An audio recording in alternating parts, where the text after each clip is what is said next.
Vamos a comenzar leyendo nuestro texto, vamos a orar y vamos a dejar que el Señor obre con su palabra. Hoy vamos a leer Hechos capítulo 21, desde el versículo 37 hasta Hechos capítulo 22, hasta el versículo 21. Es una porción larga, pero lo vamos haciendo resumidamente para que no nos lleve mucho tiempo.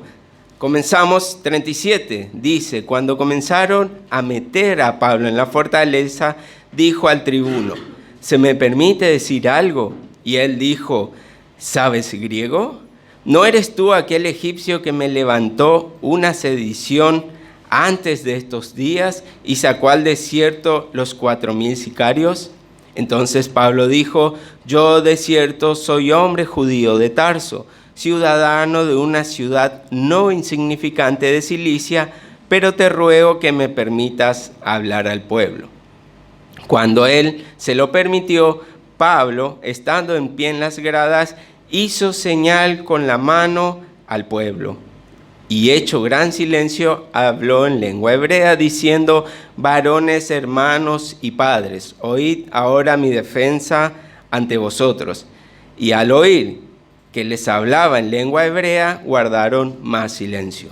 Y él les dijo: yo de cierto soy judío, nacido en Tarso de Cilicia, pero criado en esta ciudad, instruido a los pies de Gamaliel, estrictamente conforme a la ley de nuestros padres, celoso de Dios, como hoy lo sois todos vosotros. Perseguía yo este camino hasta la muerte, prendiendo y entregando en cárceles a hombres y a mujeres. Como el sumo sacerdote también me es testigo, y todos los ancianos, de quienes también recibí cartas para los hermanos, y fui a Damasco para traer presos a Jerusalén también a los que estuviesen allí, para que fuesen castigados. Pero aconteció que yendo yo, al llegar cerca de Damasco, como a mediodía, de repente me rodeó mucha luz del cielo, y caí al suelo, y una voz que me decía: Saulo, Saulo, ¿por qué me persigues? Yo entonces respondí: ¿quién eres, Señor? Y me dijo: yo soy Jesús de Nazaret, a quien tú persigues. Y los que estaban conmigo vieron a la verdad la luz y se espantaron, pero no entendieron la voz del que hablaba conmigo. Y dije: ¿qué haré, Señor? Y el Señor me dijo: levántate y ve a Damasco, y allí se te dirá todo lo que está ordenado que hagas. Y como yo no veía a causa de la gloria de la luz, llevado de la mano por los que estaban conmigo, llegué a Damasco. Entonces uno, llamado Ananías, varón piadoso según la ley, que tenía buen testimonio de todos los judíos que allí moraban, vino a mí y acercándose me dijo: hermano Saulo, recibe la vista. Y yo en aquella misma hora recobré la vista y lo miré. Y él dijo: el Dios de nuestros padres te ha escogido para que conozcas su voluntad y veas al justo y oigas la voz de su boca, porque serás testigo suyo a todos los hombres de lo que has visto y oído. Ahora pues, ¿por qué te detienes? Levántate y bautízate, y lava tus pecados invocando su nombre. Y me aconteció, vuelto a Jerusalén, que orando en el templo me sobrevino un éxtasis. Y le vi que me decía: date prisa y sal prontamente de Jerusalén, porque no recibirán tu testimonio acerca de mí. Yo dije: Señor, ellos saben que yo encarcelaba y azotaba en todas las sinagogas a los que creían en ti. Y cuando se derramaba la sangre de Esteban, tu testigo, yo mismo también estaba presente y consentía su muerte. Y guardaba las ropas de los que le mataban. Pero me dijo: ve, porque yo te enviaré lejos a los gentiles. Hasta ahí la palabra, vamos a orar. Señor, una vez más te pedimos que te glorifiques, que tu verdad sea exaltada. Úsame, Señor, en mi debilidad, que tu Espíritu Santo hable a nuestros corazones. Te lo pedimos todo en el nombre de Jesús. Amén. Muy bien, Para los que son nuevos, para los que visitan o para los que no saben, tenemos por costumbre predicar expositivamente la palabra del Señor. ¿Qué significa esto? Que vamos tomando capítulo por capítulo, versículo por versículo, para ir explicando detalladamente qué iba diciendo el Señor con respecto a la palabra que se encuentra en esta porción de la Biblia. Y para traer un poco de luz, para traer recuerdo de lo que venimos dando, veníamos viendo cómo Pablo venía de viaje hacia Jerusalén trayendo una ofrenda para los hermanos que estaban pasando necesidad, y todos estos viajes donde él había pasado, a las iglesias donde él había visitado, todos le decían: por obra de Dios vas a sufrir. En Jerusalén vas a sufrir. Y Pablo, aceptando lo que el Señor quería para él, siguió su camino, porque la voluntad del Señor ya él la sabía, y pese a lo que le iba a acontecer, Pablo estaba dispuesto a entregar su vida por lo que él debía hacer, por lo que el Señor le había pedido que haga. Así que Pablo llega a Jerusalén, y cuando llega a Jerusalén empieza a suceder lo que le habían profetizado. Vemos que la palabra de Dios se empieza a cumplir. Versículo 31 de Hechos 21 que vimos la semana pasada, y versículo 36 dice: procurando ellos matarle. Y el 36 dice: gritando, muera. Estas personas que habían visto a Pablo, escuchado a Pablo, se desordenaron y empezaron a golpearlo, empezaron a castigarlo con la intención de matarlo. Así que la palabra del Señor se estaba cumpliendo y Pablo seguía firme en la voluntad del Señor. Así que ahora comencemos con nuestros versículos que vamos a ver hoy. Teniendo ya este panorama presente, Pablo, después de acontecer todo esto, después de haber sido golpeado y maltratado, fue llevado por los soldados romanos para dejarlo a salvo. Así que tenga presente la palabra, no quiero volver a leer los versículos, así que vamos a ver desde el versículo 37 al 39. Y fíjense que había un desconocimiento. Tanto los soldados, los centuriones y el tribuno, ninguno de ellos sabía quién era Pablo. Ninguno de ellos tenía idea de por qué Pablo estaba siendo azotado de la manera que estaba siendo azotado. Esto sucedía cuando había una persona, un delincuente o un asesino muy grande, entonces la ciudad se revolucionaba y trataba de dar justicia ellos mismos ante estas personas malvadas.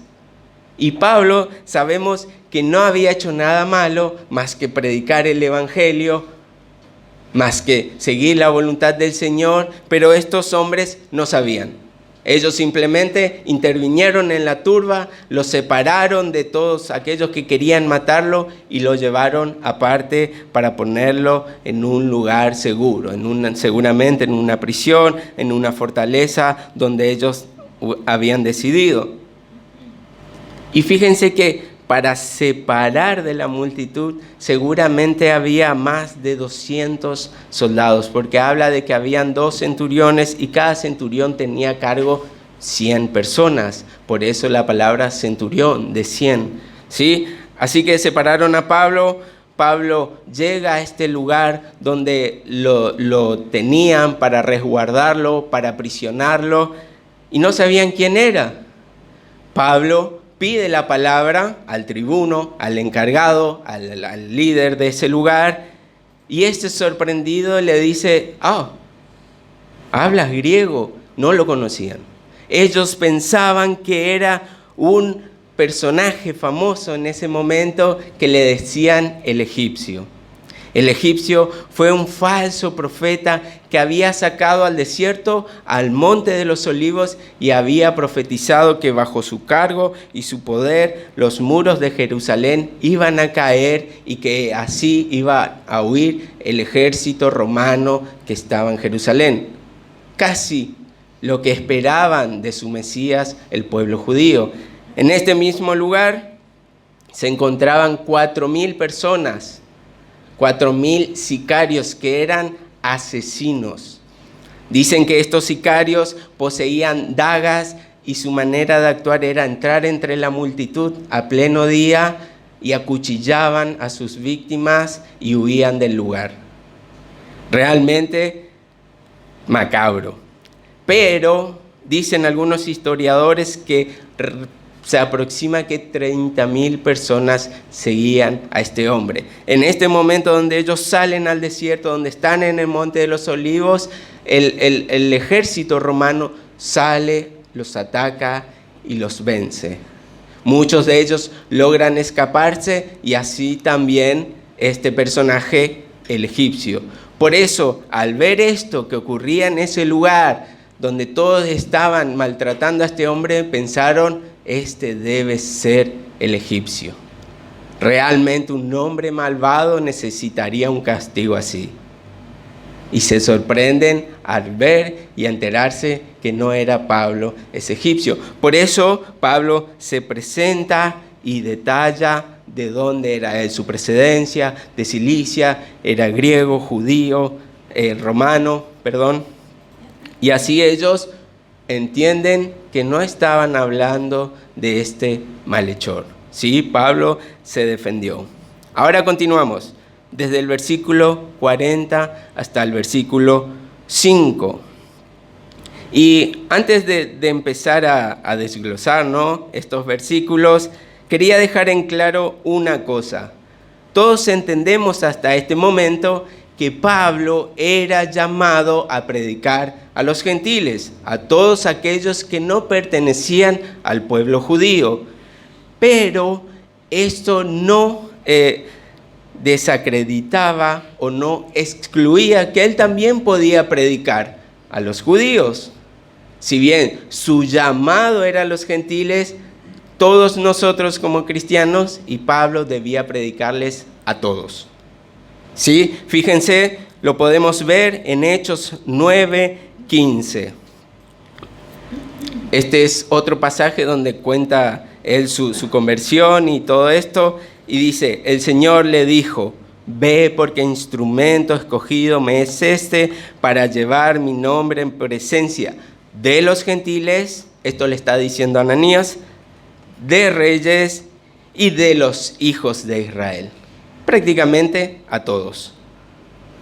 Así que, si bien el ministerio de Pablo se enfocó en los gentiles, Pablo sabía que debía predicar el evangelio a toda criatura. Así que cuando llega a este lugar, imagínense la situación. Pablo, golpeado, cansado, amoretoneado, sangrando, adolorido, él mismo pide dar un discurso. Pablo había entendido cuál era la voluntad del Señor y no iba a poner excusa de por medio para llevarla a cabo. Así que estando en la situación que él estaba, él pide lugar para dar unas palabras al pueblo que recién lo habían castigado. Y aquí empecé a hacerme preguntas.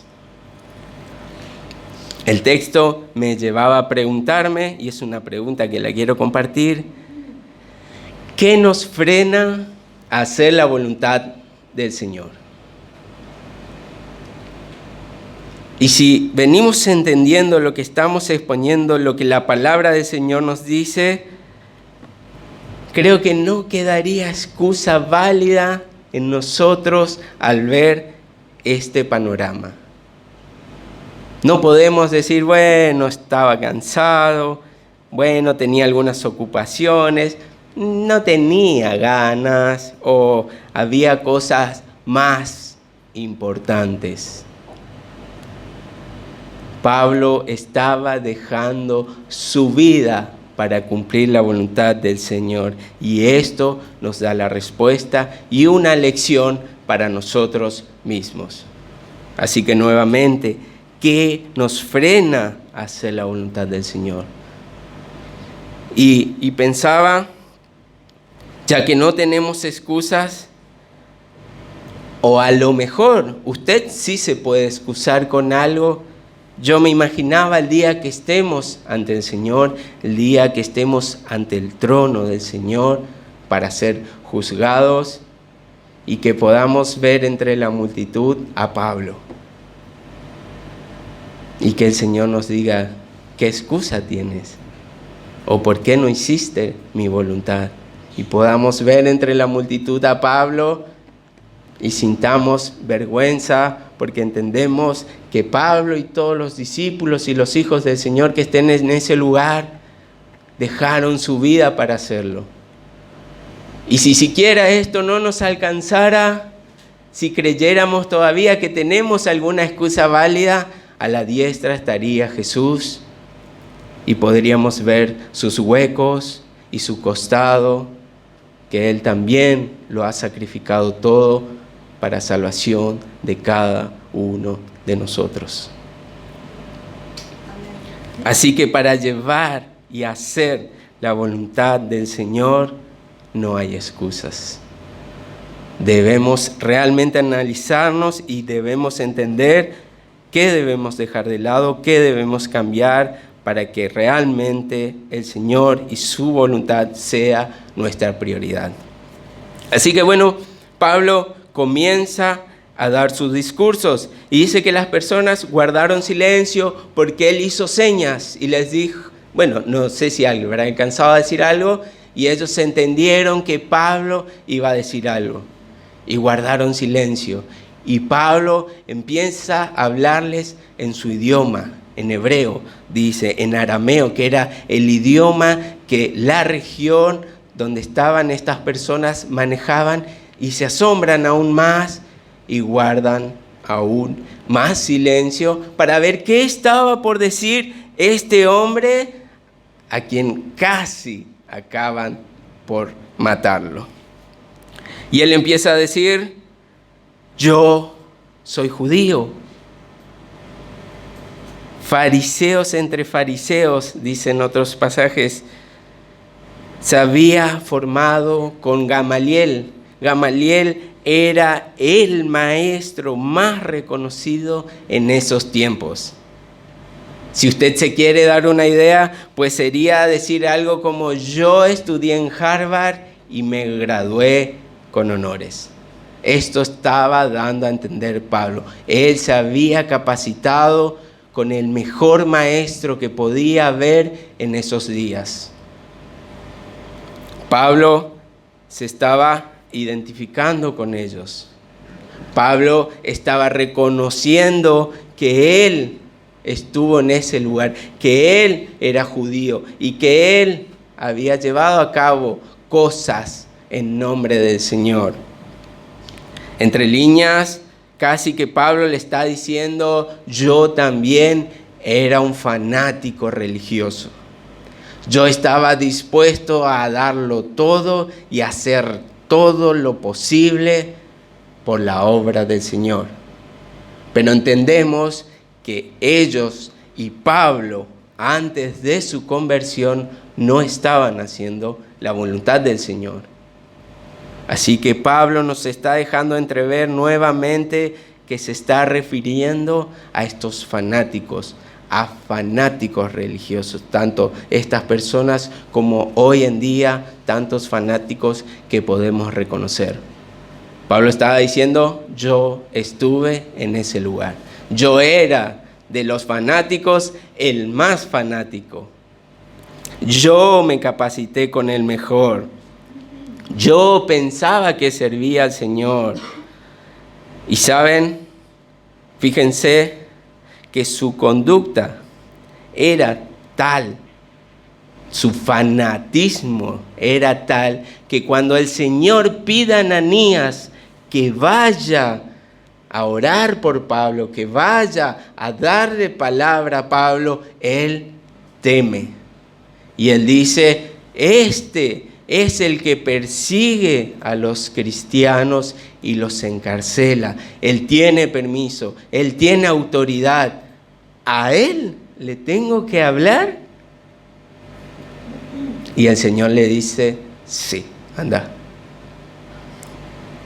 Fíjense, para reflejar aún más el carácter fanático que tenía Pablo, en Filipenses capítulo 3, versículos 5 y 6, dice, circuncidado al 8º día, o sea, judío, del linaje de Israel, de la tribu de Benjamín, hebreos de hebreos, en cuanto a la ley fariseo. Estaban fariseos, saduceos. Los fariseos eran los que estaban más estrictamente arraigados a la ley.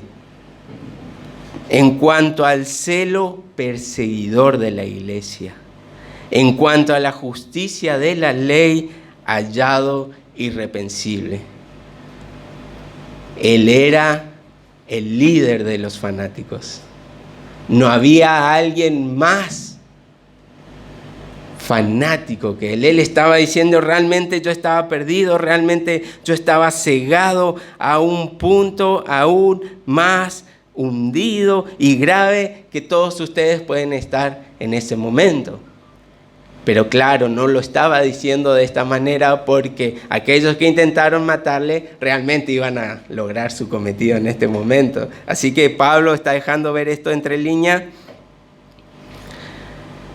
Y Pablo, después de decirle esto, después de decirle, yo era esto, empieza a contar cómo él había cambiado. De decirles, ustedes están equivocados como yo lo estaba, pero algo cambió mi vida. Algo sucedió que fui transformados. Y Pablo aquí comienza a contar cuál fue su transformación. ¿Qué había sucedido en su vida? Pablo había sido expuesto a la verdad del Evangelio. Pablo estaba sintiendo en la muerte de Esteban cuando éste estaba siendo martirizado y Pablo podía escuchar y podía ver el Evangelio en la vida de Esteban. Así que Pablo ya había sido impactado por la verdad. La semilla ya había sido sembrado en él. Y esta verdad estaba dando frutos. Pablo reconoce que para dejar de ser fanáticos debían volverse a la verdad. Debían exponerse a la verdad de Cristo, la sana doctrina, el Evangelio, al cual él había sido expuesto y eso había transformado su vida. Y no solo esto, sino que él también nos está diciendo a ustedes que ya son cristianos, ustedes deben tener argumento sólido de aquello que creen para dárselos a aquellos que se los pidan. El hermano Marcelo nos recalcaba una vez más que en el grupo estamos para compartir y alentarnos con la palabra del Señor. Y realmente debemos escudriñar la palabra del Señor. No simplemente tomarnos 5 minutos, leer un capítulo y compartirlo. La palabra del Señor debe hacer aquello que nos instruya para poder defender aquello que decimos que defendemos, la verdad. Y que esta verdad sea lo que transforme la vida de aquellos fanáticos a los que le debemos predicar. Pablo nos presenta que hay fanáticos, los ve, se reconoce como que él era uno y hoy día podemos ver eso mismo en nuestra sociedad, en las iglesias de esta ciudad que nos compartía el pastor, los porcentajes son atroces. de la cantidad de personas que están creyendo en algo erróneo, algo diferente al verdadero evangelio. Y por ello mismo debemos estar capacitados. Eso debe ser la palabra para nosotros. Aparte de todo lo que ella representa, debe ser quien nos capacite para poder llevar argumentos sólidos con la palabra a aquellos fanáticos y a aquellos que no conocen al Señor. A los dos por igual. La palabra va a transformar a los dos.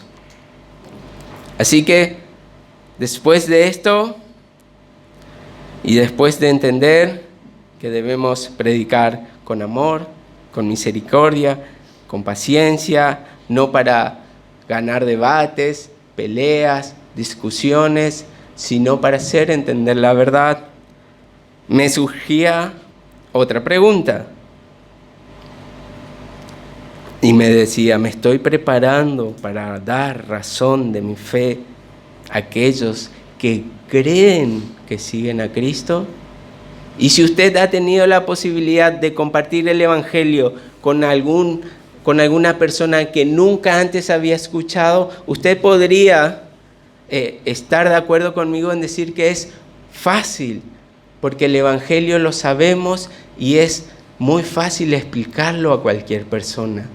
Pero es muy difícil presentar la verdad y presentar los argumentos de la verdad si no la conocemos en profundidad y en detalle.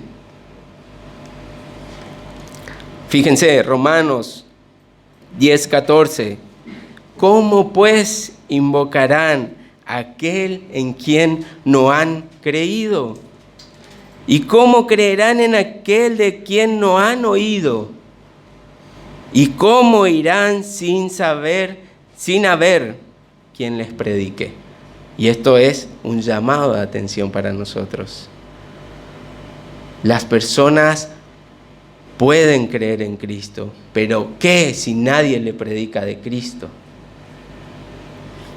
Y aquí otra pregunta, porque debemos conocer la verdad, debemos escudriñarla y debemos reflejar los frutos del Espíritu. Así que, ¿estamos reflejando los frutos del Espíritu en nuestras vidas? Amor, paciencia, gozo y todos los frutos. Porque esto también las personas lo van a ver. Seguimos. Versículos 6 al 10. Aquí podemos ver cómo Pablo detalla su encuentro con el Señor Jesús. Pablo nos está mostrando que lo que está a punto de contar y en todo el mensaje que está dando no es una alucinación. Pablo no está mostrando simplemente algo sobrenatural que le sucedió y listo. Pablo tiene testigos, Pablo puede dar fe con otros de que realmente había sucedido esto que él estaba a punto de contar. No era una alucinación. Pablo dice, sí, había testigos que podían corroborar esto. Yo iba de camino, había personas conmigo y una luz resplandeciente me tumbó y una voz me habló. Ellos vieron la luz, ellos escuchaban sonido, pero no entendían lo que me estaba diciendo, pero fueron testigos de esto. También él dice, yo que era judío, hebreos de hebreos, todo esto que vimos hoy, un judío aférrimo, duro, estricto, había reconocido plenamente que eso era el Señor interviniendo en su vida. Así que tenía testigos, él mismo no se iba a dejar convencer por cualquier argumento simple que pueda dar a alguien, sino que Dios mismo estaba transformando su vida en ese momento. Y a la luz de esto, Pablo les habla Y Pablo les deja ver, este es el Evangelio de Cristo. Esto es la voluntad del Señor. Esto es el mensaje que yo estoy dando. Este fanático duro que yo era, este corazón de piedra que yo tenía, fue partido por el Señor, fue quebrado por el Señor. Él transformó mi vida. En el peor momento que yo me encontraba, en la cúspide de mi fanatismo religioso, el Señor estaba llevando a cabo su obra. Así que la verdad es la solución para el fanatismo. El Evangelio es la verdad. Solo Cristo es el Evangelio. Cristo transforma nuestras vidas. La sangre de Cristo nos limpia. Cristo nos elige antes de la fundación del mundo. Cristo nos ha amado para mandar a su Hijo a morir y resucitar. Cristo y el Señor fue la voluntad de transformar a través de su verdad el corazón de Pablo. ¿Lo vio? Solo Cristo. Pero en esto no queda todo. Debemos ir a los pies de Cristo. Debemos llevar arrepentimiento. Debemos dar arrepentimiento de nuestros pecados para que la obra sea visible en nosotros. Para poder dar testimonio de que realmente Cristo ha cambiado mi vida. Ya no soy un fanático. Me he arrepentido de mis pecados porque Cristo, la verdad y el Evangelio lo han cambiado. Así que, tanto nosotros como las personas que puedan escucharnos o que nos visiten, podemos entender que no importa dónde nos encontremos, no importa qué tan malvados seamos, no importa qué estemos haciendo bien o no, Cristo puede transformar mis vidas. Esto es de gran gozo para todos. Saber que Cristo, no importa tu condición, la puede cambiar a tu vida. Cristo tiene el poder, Cristo tiene la verdad, el Evangelio es la verdad y esto va a transformar una vez más nuestra vida. Y realmente puedo dar fe de esto, si bien, claro, acá todos podemos decir que el Evangelio, o la mayoría de nosotros, podemos decir que el Evangelio cambió nuestra vida, por eso estamos acá. Pero últimamente he estado hablando con un amigo que dice ser cristiano y que ante la verdad, él se ha dado cuenta que no. Dios me dio la gracia de poder compartirle la verdad y que él pueda descubrir realmente que está en un camino equivocado. Le mando un saludo, él sabrá quién es. Seguimos, versículo 10 al 16. Muy bien, Pablo fue fanático, Pablo fue transformado por el Evangelio, Pablo fue alcanzado por el Señor, ¿y ahora qué? ¿Qué sigue? Y es lo que pregunta Pablo, ¿qué haré, Señor? Imagínense, Pablo, el mayor judío, lo tenía todo claro. Había estudiado con el mejor, tenía todas las respuestas para un judío y de golpe, como en un chasquido de dedos, su vida cambió. Pablo se sentía confundido, Pablo se sentía desorientado, porque ahora había creído en Cristo, pero no tenía todo el conocimiento de Cristo. Si bien conocía la religión judía, pero desconocía de todo lo que Cristo nos puede y nos va a enseñar en su verdad. Pablo ya había pasado a formar parte del cuerpo de Cristo. El Señor lo había injertado en la vid. Y Pablo entiende Y el Señor nos muestra a través de su palabra que ahora, como el primer paso de Pablo, debía acudir a la iglesia.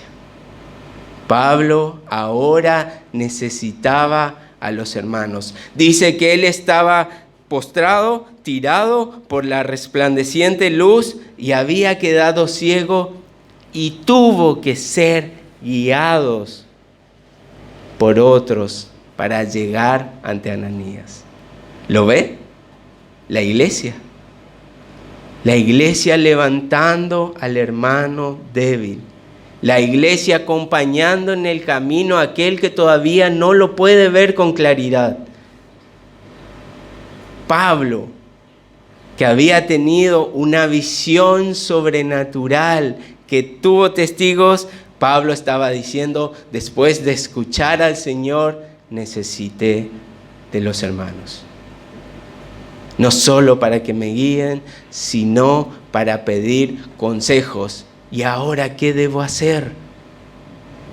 Y aquí entra Ananías, un gran líder en Damasco.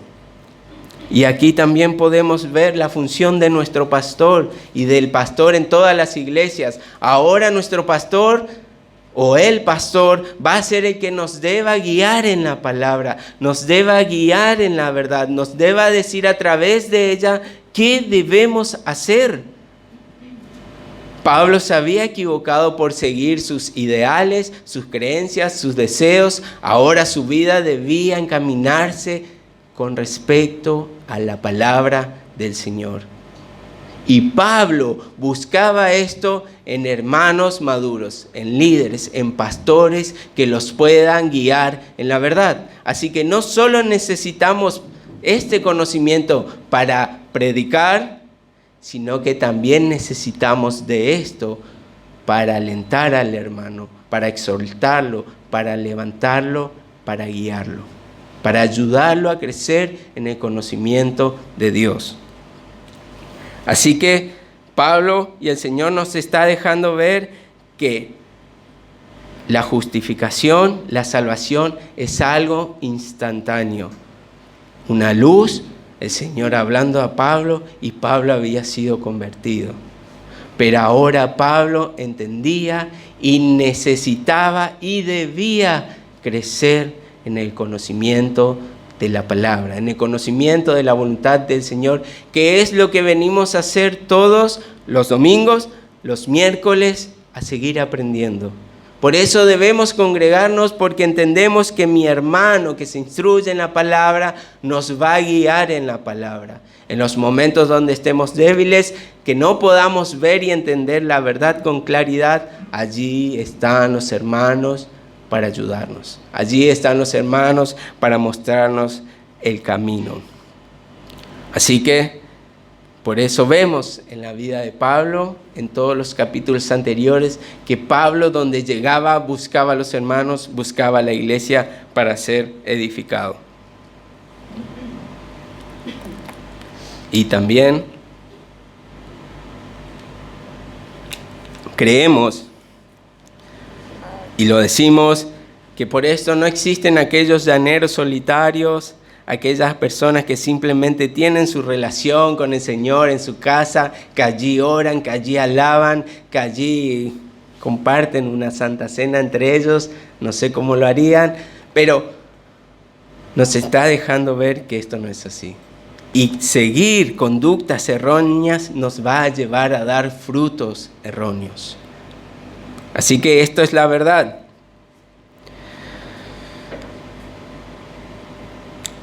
Y me tomé como que entre paréntesis acá y decía, ojo, Ananías pudo haber dicho, Pablo era, en chaqueño, ¿no?, semejante asesino. Ananías lo dijo, pero siguió la voluntad del Señor, siguió lo que el Señor le decía. Nosotros podemos ver a una persona y decir, a este yo lo conozco, Este está acá. Así que la iglesia también debe humillarse ante el Señor y reconocer la obra del Señor aún en aquellos menos pensados.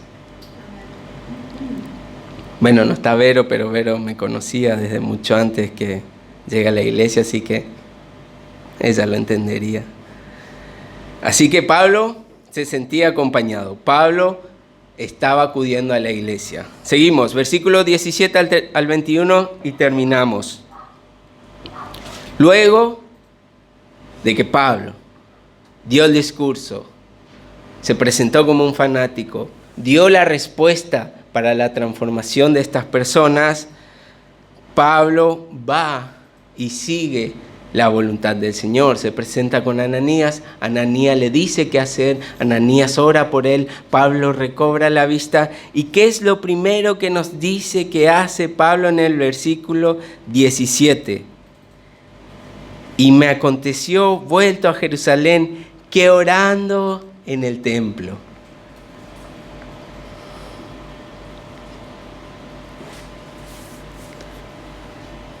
Y si bien todos debemos en mayúscula orar en nuestras casas, buscar al Señor, tener nuestro momento de intimidad, nada suplanta a orar con la iglesia.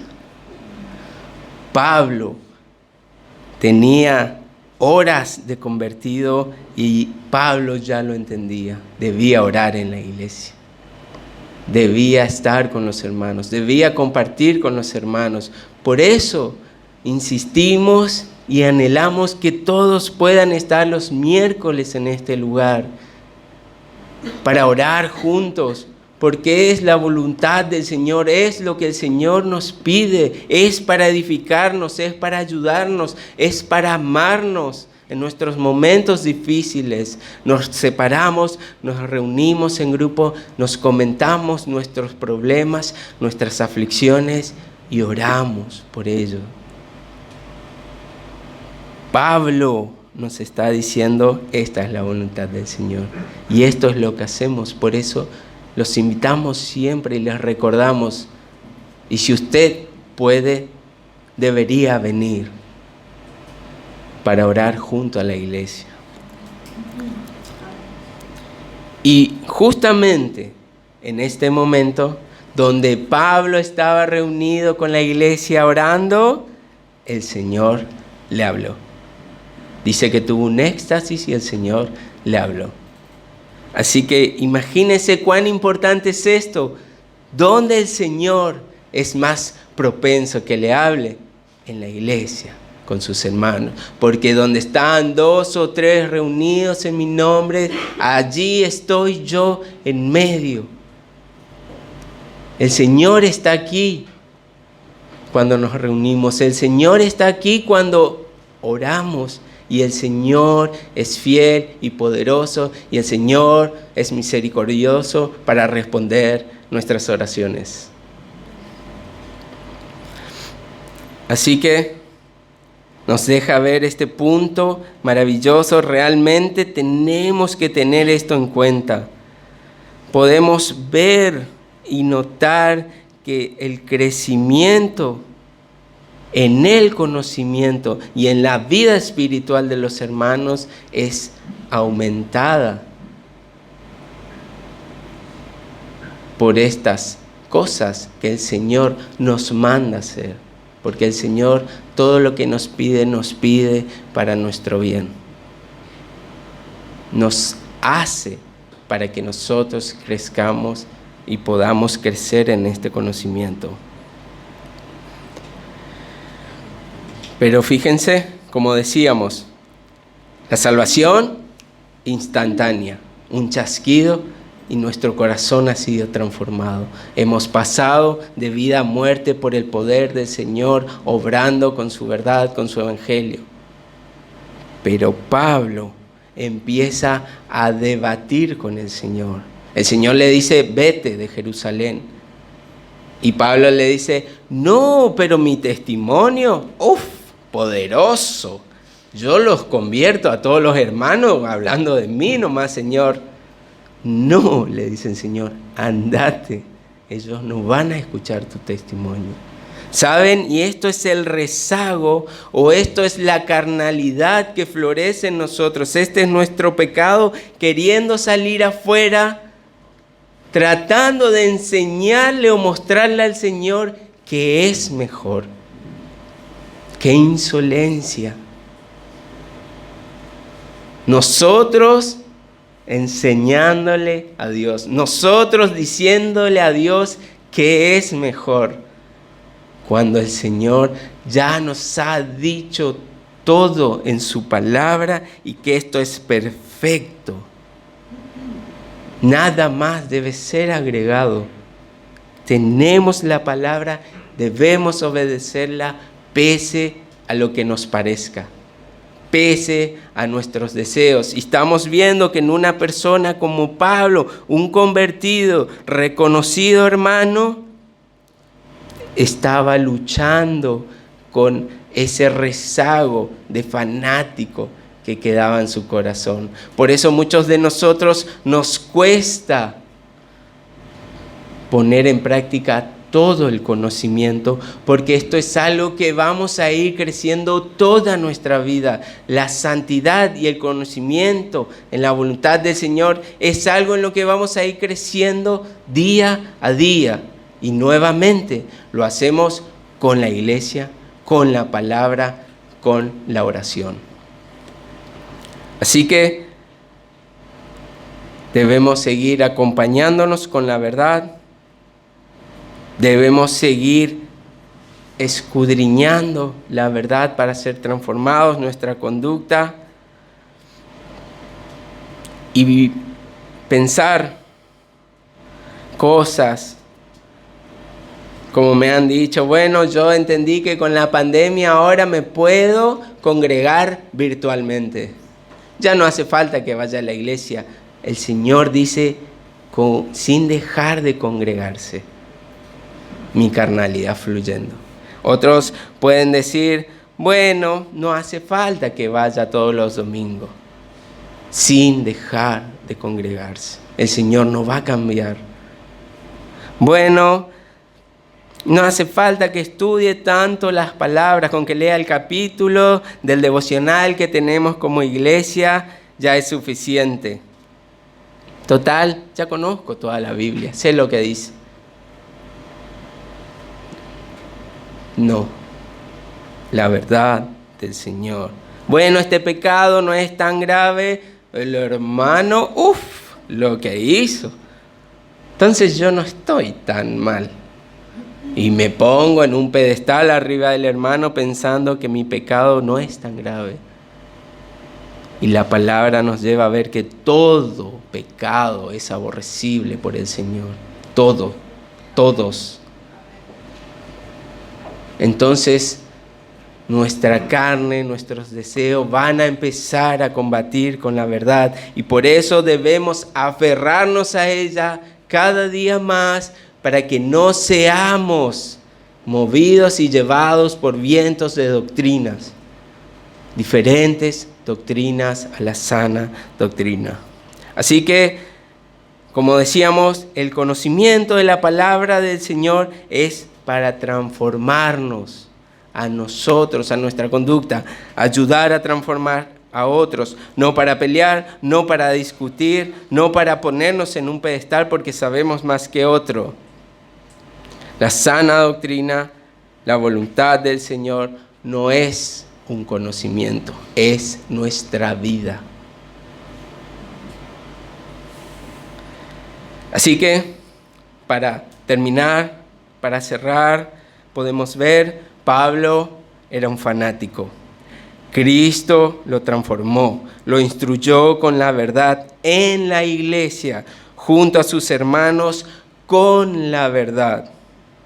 Y esto no solo una vez, sino todo su ministerio. Vemos a Pablo de iglesia en iglesia buscando crecer en el conocimiento junto a sus hermanos, orando en todo tiempo y para llevar la obra del Señor y no claudicar en los momentos difíciles como este momento que se le ha presentado.